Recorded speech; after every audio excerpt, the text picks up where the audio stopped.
What's up, everyone? Thanks for hanging with us. Of course, you can tell by the holiday music that Christmas is right around the corner. I guess I'm a couple shows away from having to start to rock the ugly Christmas sweaters or whatever it may be. Just to really get in the spirit. Maybe we'll get Terry McBride here in a Santa hat at some point in time. You know, dye the facial hair, fully white. A little bit more, yeah.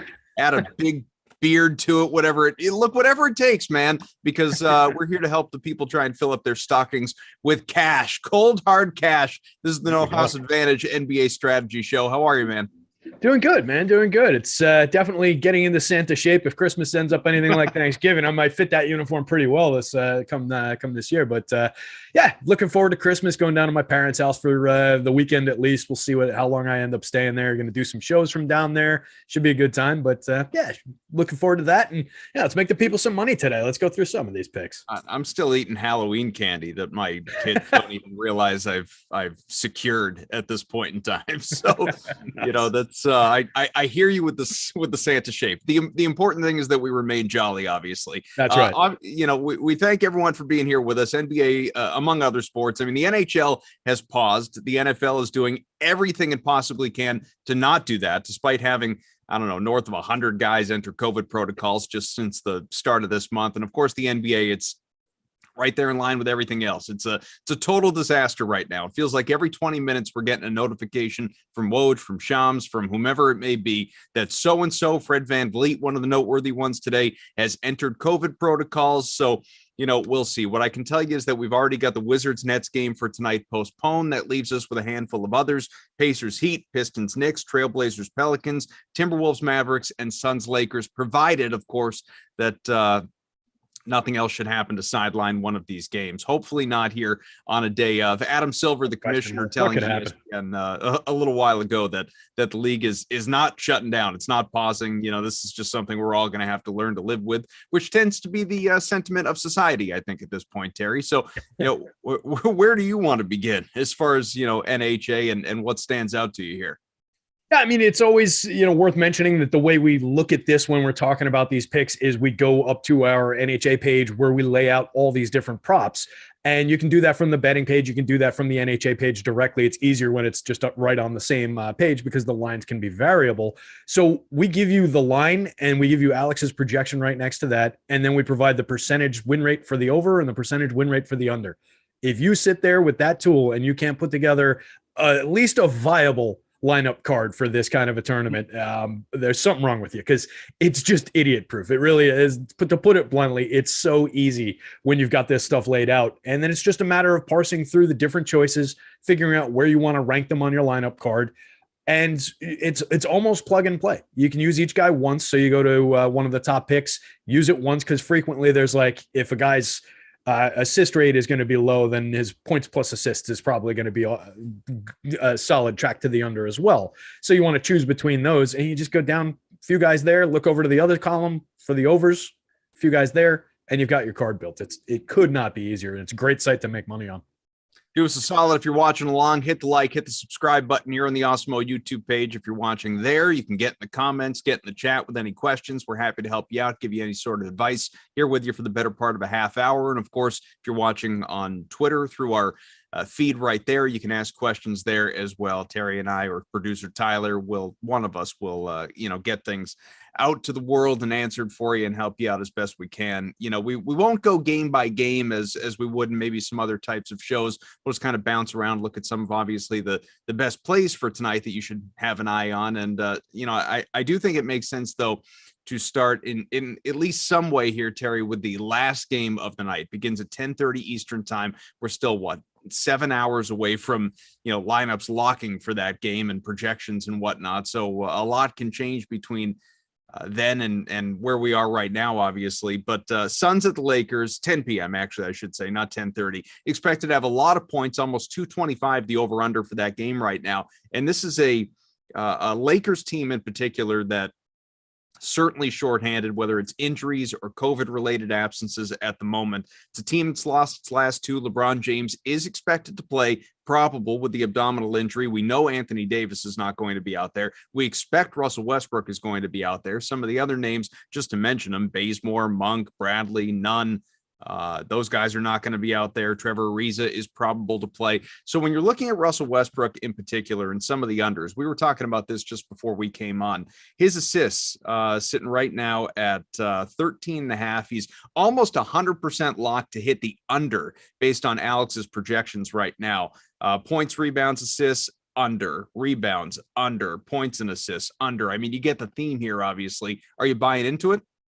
Yeah, I think it's viable here. I mean, it looks like they're projecting Russ significantly higher than we are. That assist one in particular is more than double what Alex has him projected for. Alex has him at a 6.42 in 35.1 minutes. For the season, Russ averages 8.3 assists in 36 minutes. So they're going up against the fairly stout defensive team in Phoenix. Phoenix should be lighting them up the other way. So there's always the risk that Russ doesn't even play his full complement of minutes just because they're getting blown out, and why, run him out there when you've got excellent pieces like Ariza and Isaiah Thomas and so on and so forth that you can throw out onto the court and soak up time.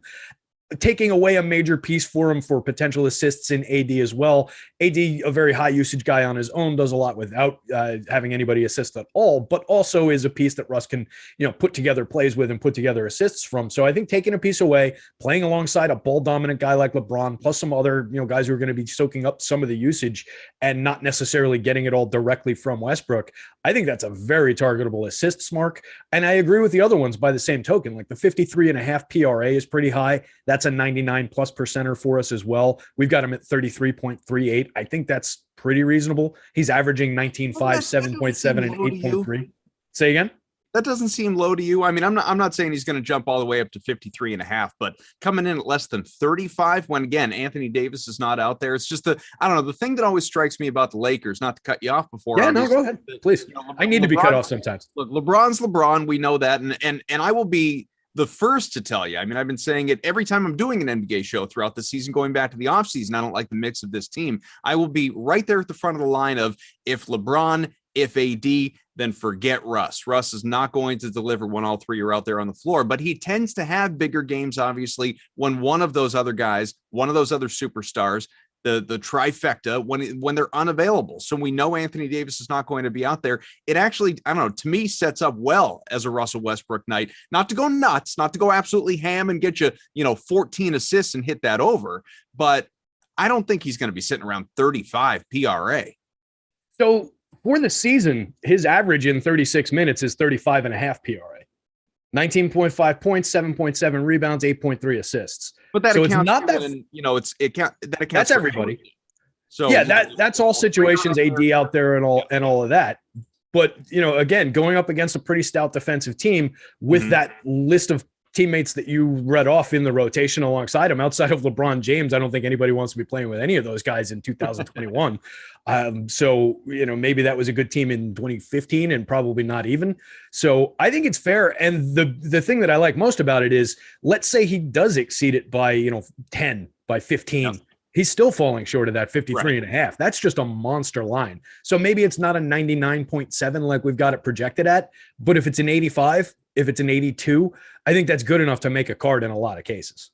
Yeah, no, it makes sense. But I do like the bare assist one a lot better.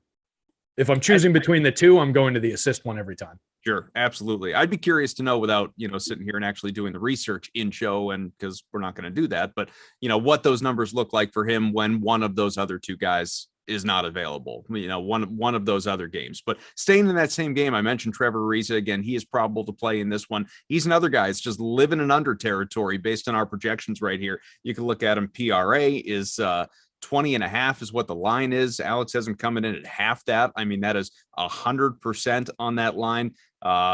Points and assists, again, about half. You can go down to rebounds, points plus rebounds, 3-pointers made, under. So you agree with that?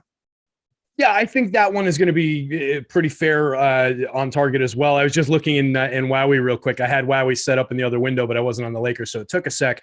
But just to put a button on that point, with AD off the floor in 387 minutes this season, Russ's assist rate drops from 35 and change to 30 and change. So just on that note, I think it's interesting, and that explains the differential that we're seeing in the assist.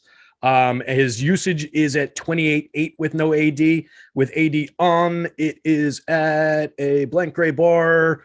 It is at 27.5. So a tiny bit more usage, but it's with the assist rate coming down by 5 percentage points. I think that kind of makes up some of that gap and explains definitely on that assist one and just makes it even more appealing.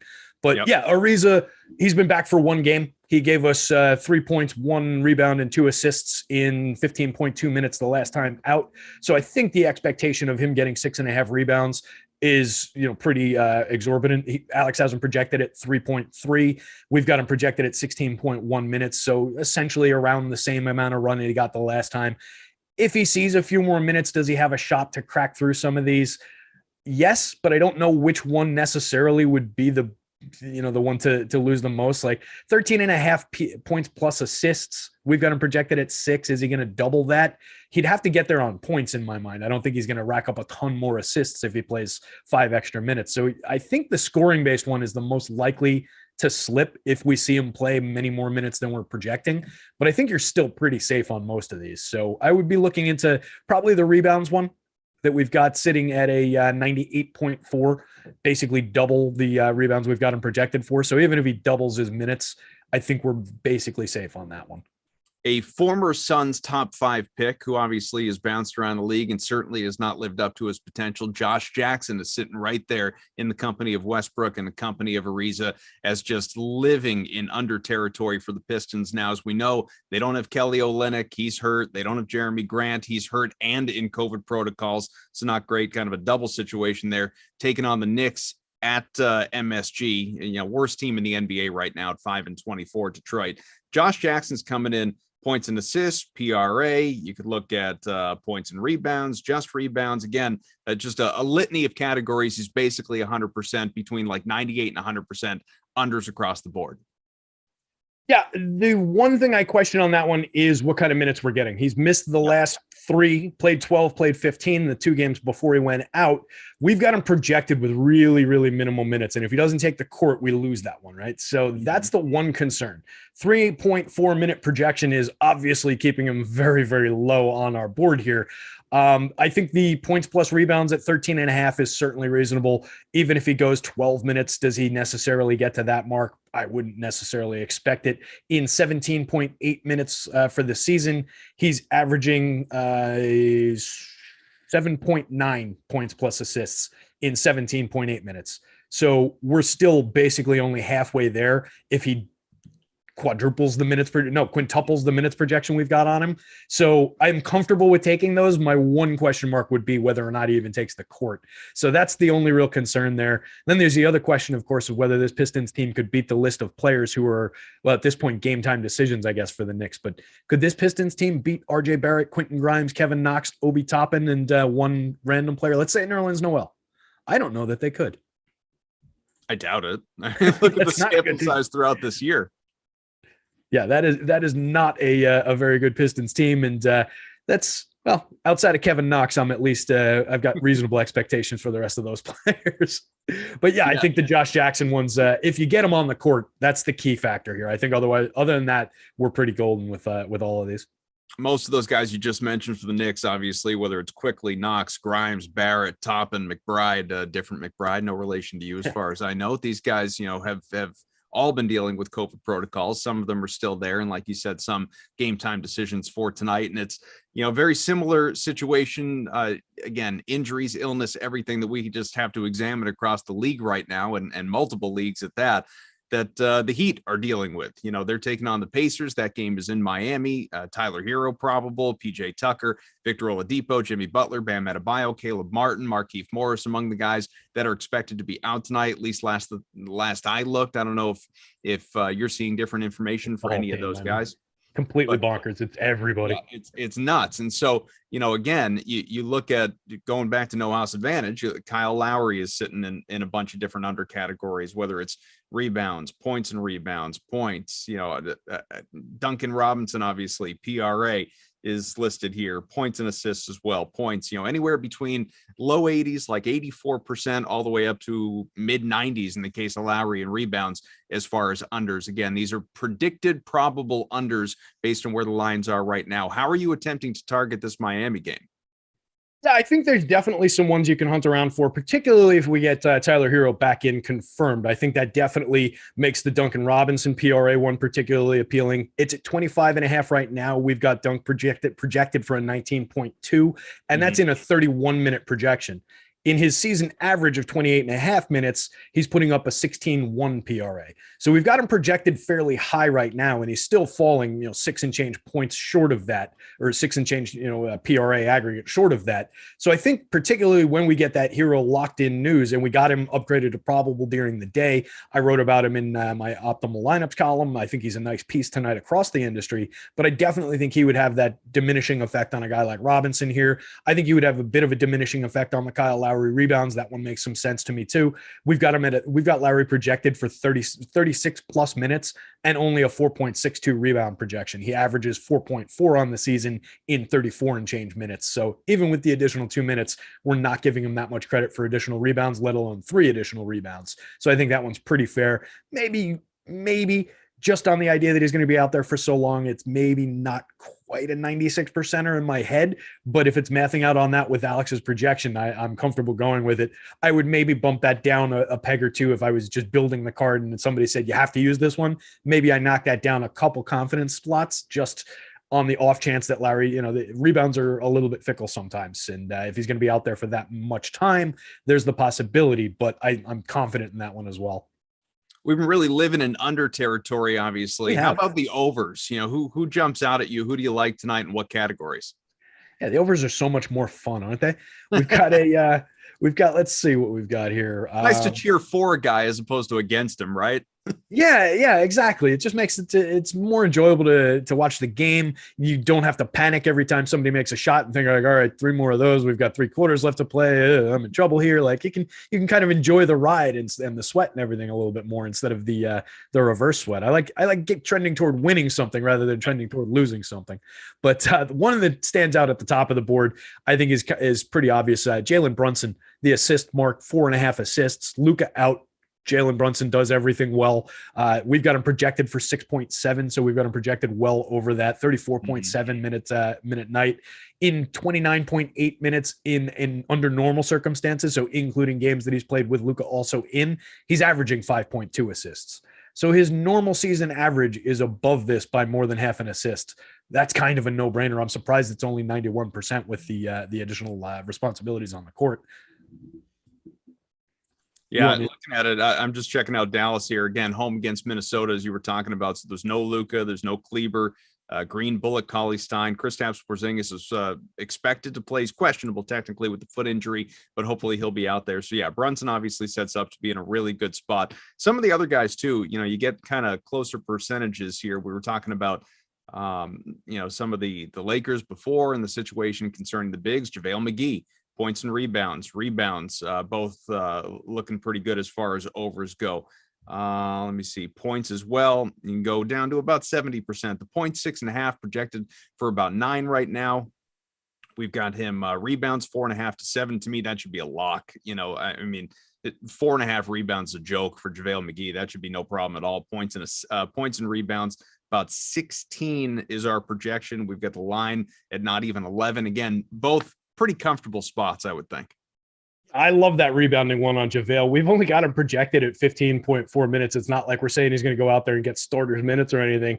In 16 minutes for the season, JaVale's averaging 7.5 rebounds.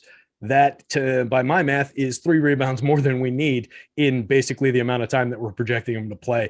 I have no issues with taking that one. I think that's a firm lock above 90%. And another one that I'm kind of surprised is only, quote unquote, only 91%, considering he averages so much higher than that. So absolutely smash that one. No AD for the Lakers. I mean, there's every reason to like that one and think that there's additional rebounds, more than normal amount of opportunities there. So love that spot for sure.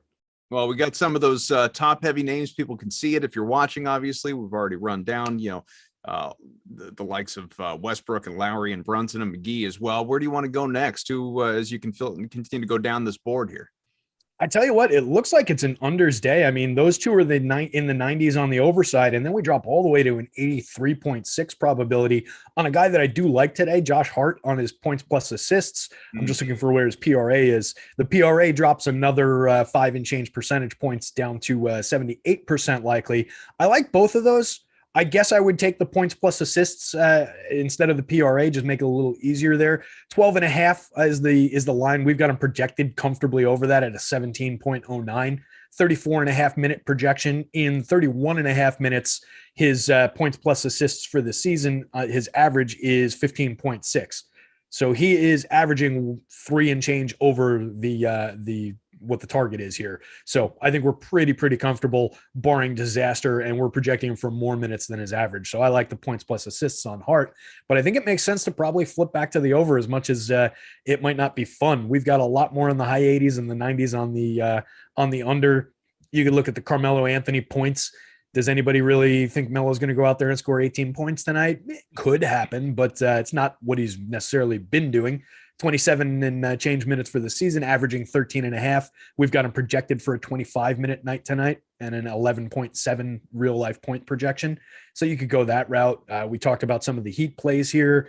So some of those are covered by the multiple categories for some of these players. So that does make it a little bit tricky to identify some of these. Like, it depends on where we use Dunk Robinson, depends on whether we use Kyle Lowry. So some of these are chewed up by that, but we do have LeBron in here. I'm never overly comfortable, kind of like Russ. I'm never in love with the idea of taking an under against LeBron. Like, at under of 8.5 assists, I know it maths out right, but it's kind of the same story where it doesn't feel necessarily right. But we've got LeBron projected at 5.3 assists in a 37-minute night.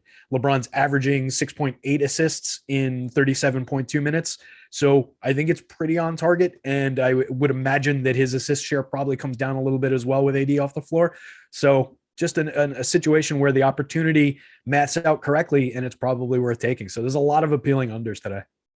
We were talking before, obviously, about the Knicks, and it's sort of easier to live in under territory. But if we're trying to convince ourselves to go to the overs a little bit, there's still some information to be determined between now and lineups locking a little bit, tip off a little bit later on in terms of who's in, who's out. But as decimated as they've been, I don't see how you can't fall in love with some of these Alec Burks, lines right now, whether it's, we've got him at, we've got points, rebounds, assists, 23.5 projected for closer to 27, just points and assists, which I would feel even better about, 17.5 going to up to about 21. That's about 72% as far as the over right now, points and rebounds. I don't like quite as much as points and assists, but that's basically a +3 for him right there as well. How are you feeling about Burks? I like Burks, and I like him as a real life player. I think he's kind of a Swiss Army knife type of a guy. He can run the point, he can shoot a three, he can do a lot out on the court. And we're in a situation where there's no Quickly, there's no Miles McBride. Many of those other guys that we read off before are questionable. The most noteworthy questionable is the least likely to play, and that's Derrick Rose, who would be the obvious, nominal starting point guard in this situation. So they're going to go to Kemba Walker probably in the starting lineup alongside Alec Burks, who will probably get the start there too. If Kemba's not playing well, Tibbs is going to be very, very quick to yank him and take a look at what he can do. And that probably means a lot of facilitation opportunity for Alec Burks. I think he's got a strong chance to beat that even if Rose does play. It's only a 17.5, so it's not completely bananas that he'd be able to make that mark anyway. In 26.7 minutes across the course of the entire season, in all situations, Burks is averaging a 13.8. We need 17.5 out of him. If we're looking at extended minutes by about 10, I think that's pretty reasonable even with Derrick Rose out there. And I don't expect Derrick Rose to play. So I think this is a definitely interesting one from that. We've got it at 71% right now. It's probably going to trickle a little bit higher once we get that Derrick Rose news. So I think that one's pretty interesting here, and one to keep an eye on, at least for a later spot in the card. Terry, I blinked and the show is basically over. So I told you it was going to go fast. I do a lot of these shows and I can't remember one going quite this fast. This is impressive. How about another play or two that you like real quick before we do get out of here? Yeah, we can take a look around. Let's stick with the overs since, like we said, they're a little bit more fun. Josh Hart, just on the pure points, is only at 9.5. I was talking about his points plus assists before, but I think the just pure points makes a lot of sense there. Jalen Brunson, who we talked about in another circumstance, you can easily take the points plus assists if you wanted that. Larry Nance, kind of a guy who might be a little bit sneaky, projected for 31.2 minutes. It's a 16.5 PRA. We've got him projected at 19. That's a 70+% there. I like that opportunity. He's getting a decent amount of run lately. For the season, the averages aren't necessarily there, but you don't need a lot. The PRA for the season, 13.6, but only in 21.9 minutes. So if we're adding a full 10 minutes, do I think he can get an extra 4 PRA? Absolutely. So that one's interesting to me, as are the other Larry Nance ones. They're right there, but a little bit lower. You could look to Hamidou Diallo is all over this board. I didn't actually look at him before the show. I'm just assuming he's going to be in the starting lineup there. He's a player I like. He was useful last year when he had some opportunities. He just hasn't seen a ton of run this year, but at 24.8 minute projection, I think any of these could trend toward the over. He's a 9.5 points plus assists. We've got him projected at 12. His rebounds, 3.5. We've got him projected at 4.8. So some of those are some of your stronger, like mid-card type of picks for Hamidou Diallo. Just another one I'll throw out. You can give me your quick thoughts on it, and then we'll get out of here. And this is kind of, right in that 50th percentile.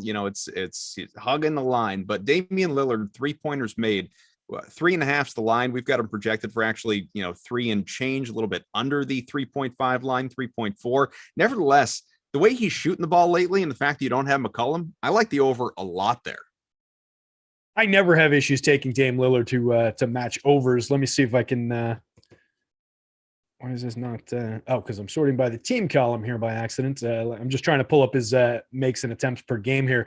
Dame taking 9.7 per game, making 3.1, and only shooting 31.7% from 3 for the season. And as you mentioned, he was in a major shooting slump for a big chunk of the first part of the season here. So as that's improving, I think the made column here is going to improve, and he's probably going to have more looks and take more of them. So yeah, I think that's a great spot. 3.5 was the line.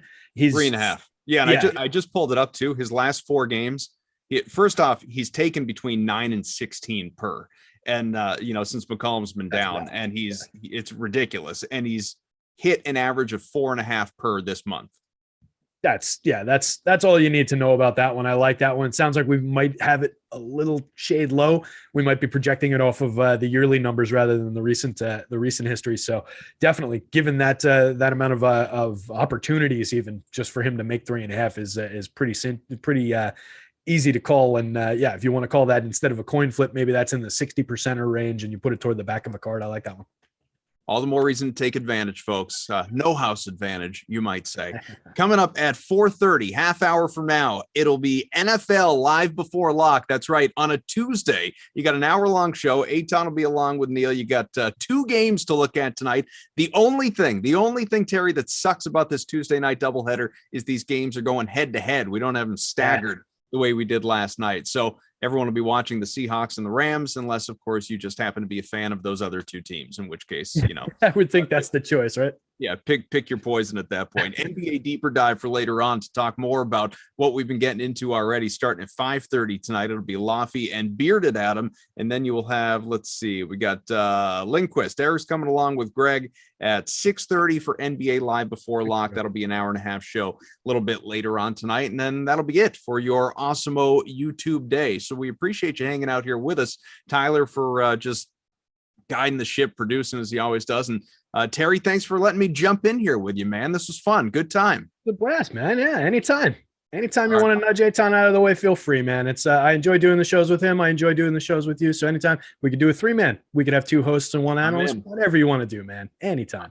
Sounds good. I'm just gonna, invade the Zoom sometime. Hey guys, can I talk? Can I just give you a pick or 2 and then get out of the way? We don't do enough Zoom pop-ins. I think we should do more of those. We should do more of those. I'll be back tomorrow, I think, with, I don't know, maybe with Ehrenberg or Jeff. Who can keep track? We'll find out tomorrow. It'll be a surprise for all of us. We'll see you later.